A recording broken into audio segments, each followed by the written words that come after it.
لوگوں پر ظاہر ہوتے رہے، مختلف لوگوں پر وہ اپنے آپ کو نمایاں کرتے رہے، اور تقریباً 500 کے قریب کا ذکر ہے کہ خداوند یسوع مسیح لوگوں پر ظاہر ہوتے رہے۔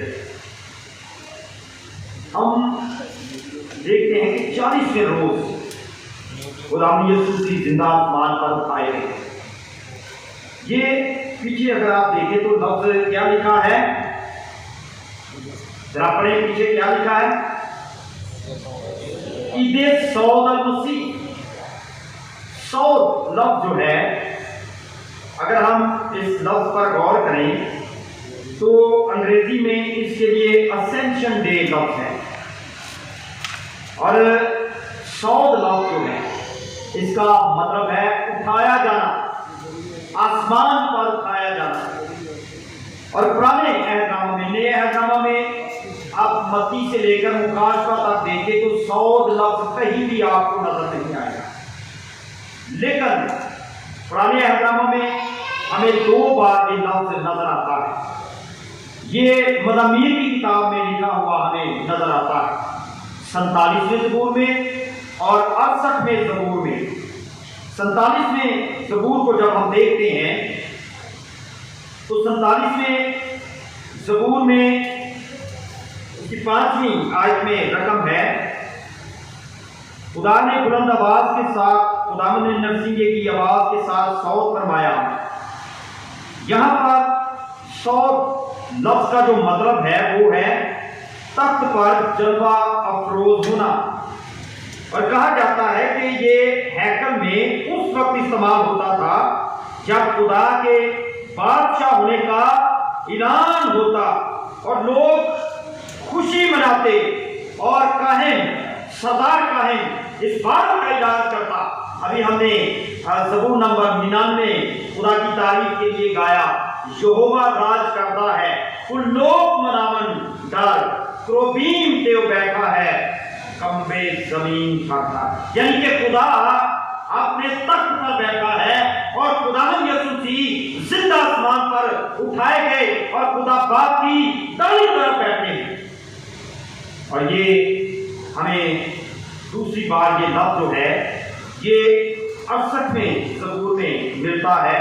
68واں زبور اس کے 18ویں آیت میں لکھا ہے، تو نے عالم بالا کو صعود فرمایا، تو قیدیوں کو ساتھ لے گیا، تجھے لوگوں سے بلکہ سرکشوں سے بھی ہدیے ملے تاکہ خداوند ان کے ساتھ رہے۔ یہاں پر جو زبور نمبر 68واں ہے، یہاں پر صعود کے لیے لفظ اسینڈڈ لفظ استعمال کیا گیا ہے، جس کو آج ہم اپنی زبان میں اسینشن ڈے کہتے ہیں، عید صعود المسیح۔ تو ہم آج عید صعود المسیح منا رہے ہیں کہ یسوع مسیح 40ویں دن زندہ آسمان پر اٹھائے گئے۔ یہ خدا کا منصوبہ تھا۔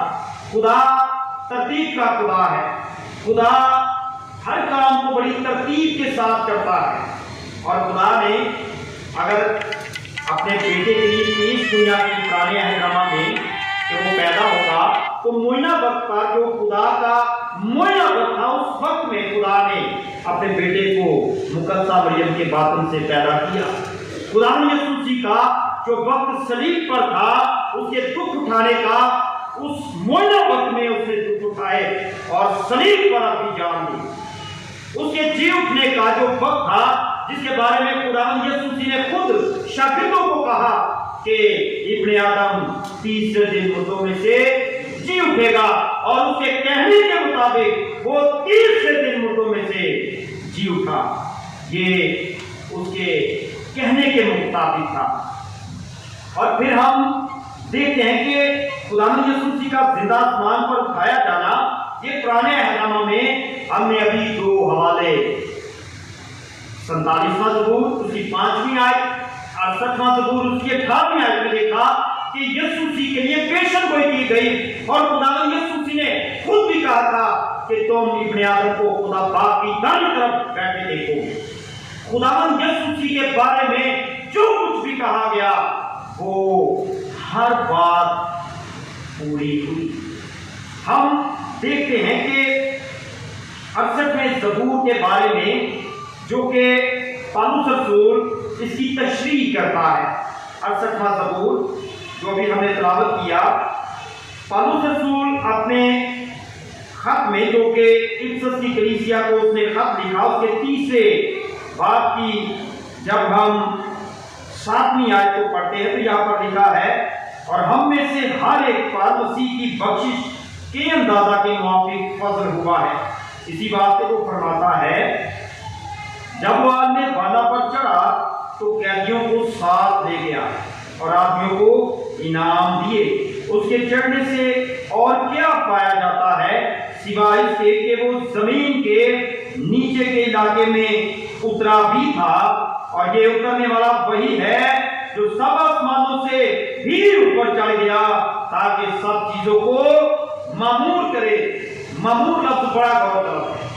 معمور کا مطلب ہے کہ اگر وہ آسمان پر چڑھ گیا ہے تو اس نے ہر چیز کو بحال کیا ہے۔ اس کے چڑھنے کے وسیلے سے آسمان پر، اس کے زندہ آسمان پر اٹھائے جانے کے وسیلے سے ہمیں سب سے پہلے جو بخشش ملی وہ خدا کا پاک روح ہے، روح القدس ہے۔ کیونکہ شاگردوں نے جب مناتی کرنا شروع کی تو انہوں نے کہا کہ یسوع مسیح پر ایمان لاؤ اور تو اور تیرا گھرانہ نجات پائے گا، اور پھر توبہ کرو تو روح القدس انعام میں پاؤ گے۔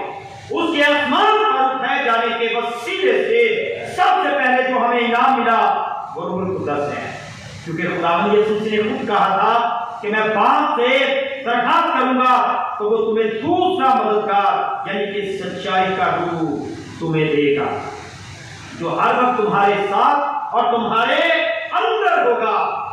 یہ خداوند یسوع مسیح کے الفاظ جو یوحنا کے انجیلی بیان کے 14ویں باب کی 16ویں آیت میں ہمیں ملتا ہے۔ تو ہم دیکھتے ہیں کہ پالوس رسول 68ویں زبور کی یہاں پر تفسیر کرتا ہوا ہمیں نظر آتا ہے۔ اس کے آسمان پر اٹھائے جانے کے وسیلے سے سب سے پہلے شاگردوں کو روح القدس ملا، کیونکہ خداوند یسوع مسیح نے کیا کہا تھا کہ جب تک تمہیں قوت کا لباس نہ مل جائے تم یروشلم میں ٹھہرے رہو۔ انہوں نے 10 روز تک انتظار کیا۔ ایک مصنف کہتا ہے، میں اس کے بارے میں پڑھ رہا تھا، وہ کہتا ہے کہ جب خداوند یسوع مسیح جی اٹھنے کے بعد شاگردوں پر ظاہر ہوئے تو خداوند یسوع مسیح نے انہیں کہا کہ روح القدس رو، ان پر پھونکا اور وہ روح القدس سے بھر گئے۔ اور لکھا ہے کہ پھر وہ کتاب مقدس کو، پاک صحائف کو اور پاک نوشتوں کو اور توریت کو سمجھنے کے قابل ہوئے۔ تو ہم دیکھتے ہیں کہ یہ اس کا اپنا خیال ہے، لیکن وہاں پر بھی ہم دیکھتے ہیں کہ کلام مقدس کے مطابق جب یسوع نے پھونکا تو روح القدس سے وہ بھر گئے، اور واقعی انہوں نے کتاب مقدس کو سمجھا۔ جب کتاب مقدس کی بات ہوتی ہے تو اسے مراد ہے پرانا احکامہ۔ خداوند یسوع مسیح نے بھی متعدد بار یہ لفظ استعمال کیے، شاگردوں نے بھی متعدد بار یہ لفظ استعمال کیے۔ کتاب مقدس جو کہ پرانے احکامہ میں 39 کتابوں پر مبنی ہے۔ تو ہم دیکھتے ہیں کہ شاگردوں نے انتظار کیا اور 10 روز تک انتظار کرتے رہے، اور پھر آ کر یوئیل کے صحیفے کے مطابق روح القدس نازل ہوا، اور پترس نے وہی مناتی کی اور کہا کہ خدا فرماتا ہے کہ آخری دنوں میں روح القدس کو نازل کروں گا، تمہارے بیٹے اور بیٹیاں نبوت کریں گی، اور تمہارے بوڑھے خواب دیکھیں گے، جوان رویا دیکھیں گے۔ تو یہ خداوند یسوع مسیح کا آسمان پر اٹھایا جانا یہ ہمارے لیے بہت ہی اہم اور بلیسفل تھا۔